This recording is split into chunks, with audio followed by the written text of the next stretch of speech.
What is up, guys? All right, so today I'm actually going to be wheel swapping this Lethal Diesel. Hewitt's DIECAST actually did this first, and I had the idea originally, and then when he did his, it just made me want to really get into doing this one. So this is pretty much based off of a chopped Hummer. Looks like more of an H1. You do have the reserve tanks in the back. Looks like some extra compartments, but the wheels, I've noticed for all the track star cars, they are going to have the orange wheels, as you can see. For the Grand Cross, this is also a track star, so they're all going to have the orange wheels, in case you're wondering. But yeah, you can see orange wheels signify that these vehicles are built for ultimate track performance. So I'm not sure if they're similar to like how FTDs are, where they have nickel plated wheels and they spin a lot quicker, but I don't like these wheels. And what I'm doing is I'm going to be taking apart these two casts, mainly for the rear wheel of this one and the front wheel of this one, because this one is just a little bit way too small for it. So I still want this staggered look, so I'm gonna go ahead and drill these out. So what I typically like to do is use a drill bit just a hair larger than the rivet, that way it shaves off the outer ring, that way you can pop it off and on when you need to. You don't need a lot of pressure when doing this, just be conservative with it. So of course, start and stop your work. You want it to look like that. You want a clean shave all the way around, right until you start passing the actual mushroom part of the rivet. Once you get past that ring, then you'll be able to snap off the base. So like I said, just constantly check it. Once you start shaving into the base itself, then you're pretty much right where you need to be. Alright guys, so you can see right here that this edge right here has already been knocked off. So I really need to focus on this top portion of the rivet, because that little piece is what's holding on this base. Alright, cool. So you want it to look like that, enough to where when you start to move it around, that the base will actually snap off. And there you go. First one snapped off, and you'll be able to snap it back on. So I'm going to start on the rear one.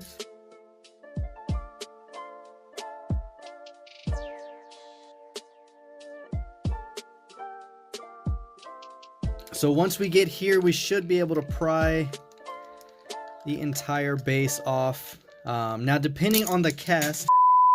Alright, so your base should look like this. You shouldn't really be eating into the plastic.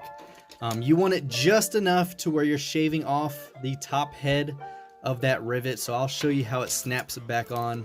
If you get it right, you'll be able to do this without having to use screws. So see, it snaps right back on, and then you just got to pry it off. So that is how you should drill it out. Of course, there's other methods you can do, but this is the one that works best for me. So this is actually a cool cast when it's kind of by itself. It would probably be good if it had a nice pearlescent color, but we're not going to worry about this cast today. We have the wheels right here, so I'm going to go ahead and cut off the little tabs. I like to use my little X-Acto blade, and I cut off just right along the teeth right here, just to free the axle. Get this to where you guys can see it. Alright, so I do just enough to cut off the fingers, just enough, and then you can free the wheels. Same thing on the back. You could either cut off one of the fingers or two. I usually do two and then just slide it right out. Got right here, got the little tooth. You just want to cut off just enough to pry it off, but not enough to where it ruins the teeth. But I'm not using this base, but of course I'm just trying to show you how to preserve it, and it should be enough just to pull this wheel off. So these are the wheels I'm going to be using. Hopefully they fit. This should be the same size. If it is the same size, I won't have to sacrifice this car. So yeah, it looks like these are the same, so I don't have to sacrifice this car, which is good. I'll actually leave this one to the side. So we're going to go ahead and drill out the rivets on this one. And I actually got to clean this workspace up, because you always got to clean it.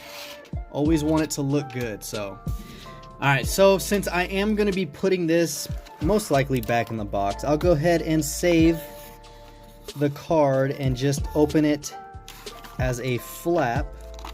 That way you can pull this out and re-display it back in the case. So just a felt top just to kind of protect it a little bit.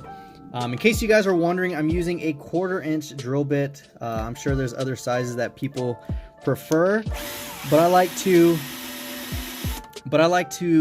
hit the entire head all at one time.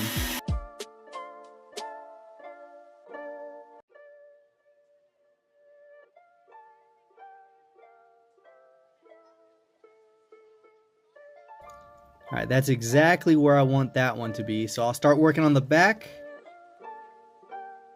So that one should be good. We're gonna go ahead and pry this off. There we go, got the front, or got the rear. Let's see if we can wiggle out this front right here. And nice. All right, so that is taken apart.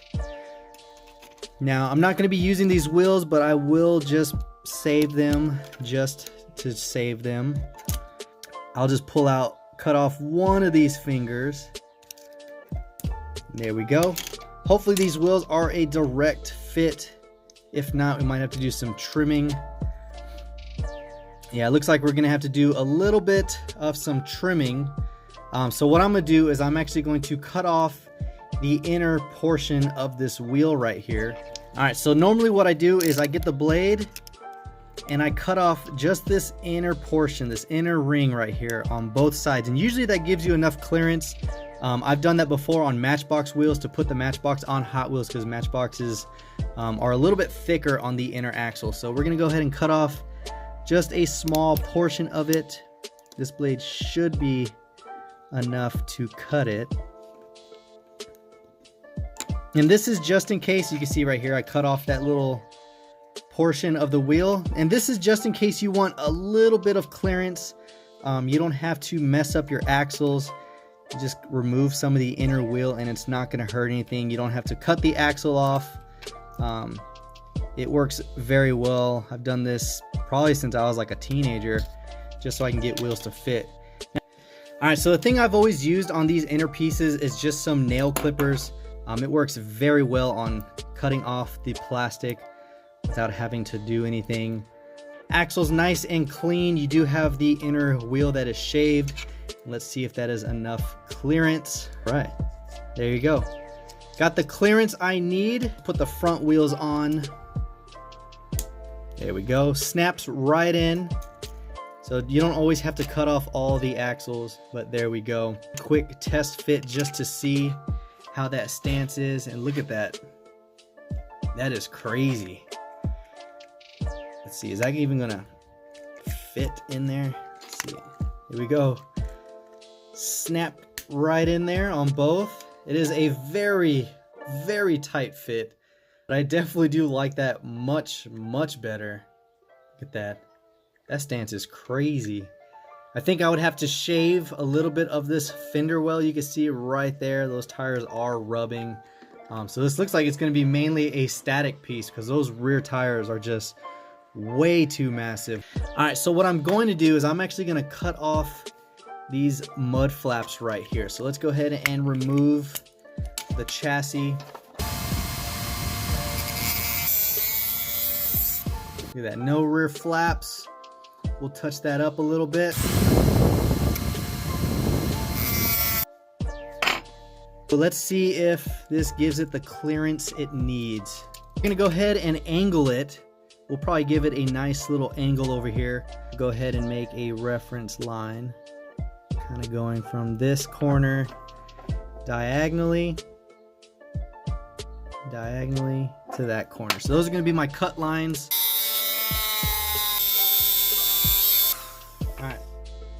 Here we go. Let's see, let's put this in there. Let's see how well this fits. I'll clean this all up in a little bit, but tire spins. Not super free, but definitely a lot better than it was. Now what I want to do is actually black out this chrome, do some detail. So I'll probably be doing that. All right, so this is how it would be.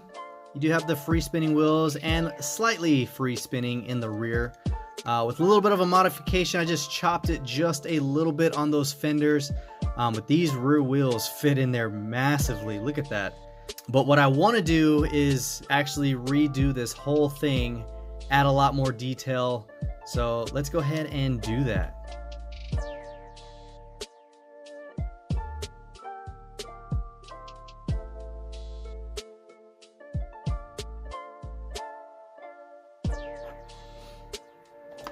Alright guys, so I added a little bit of a yellow detail for one of the cans. Did the silver latches, the chrome bar, and of course some of the wiring that goes up front, and then the front bolts, the headlights. We're gonna go ahead and add a red fuel tank reservoir on the back. Now what I'm actually gonna do on this red tank to kind of show some fade on that. So there we go. The yellow one's a little tattered up looking, exactly how I wanted it. So that is finished on the rear lower bolts right there.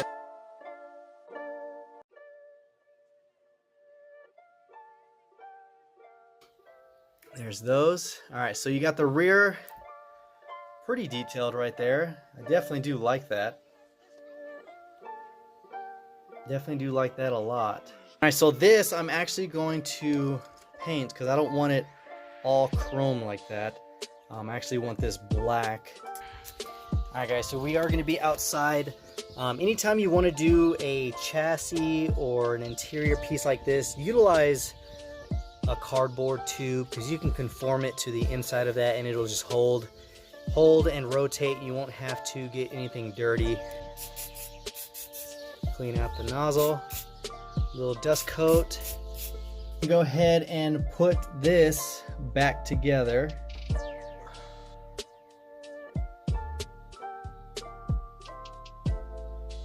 Alright guys, check that out. Look at that, you got the black glass, those black panels on the rear, and that black motor with the black headers. That thing just looks wicked. Alright, there's that so far. Look at that. That thing looks so much better. Little detail here and there. Put some on this latch. We'll put some bolts back here.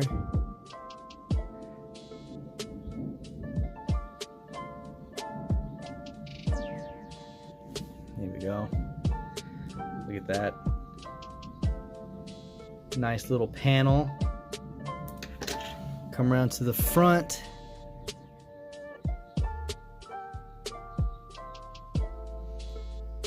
There's that. All right guys, so there you have it. This thing looks 10 times better. Check that out guys. That detail, that fitment on that rear tire just fills it in completely. And I definitely do like the blacked out windows, the black motor, and then leaving the exhaust headers chrome just gives a nice touch. So that is it guys. That is my full custom, from wheel swapping to adding detail and doing some minor body fitment, as you can see on the rear right there. So definitely the look I was going for. I wanted a nice chopped hot rod look, and that just looks sick. Hopefully you enjoyed this video. If you did, let me know in the comments down below what your thoughts are of this cast, and if it should have came like this. I think it should have. I don't think it should have had chrome everywhere in orange wheels, but you can see the potential that this casting has. It is very, very sweet. I'm sure there's going to be all kinds of crazy mods for this. But yeah, that is all I got. As I always say, don't forget to comment down below and let me know what your thoughts were. And of course, until next time, guys, this is the Mustang Hunter. Peace.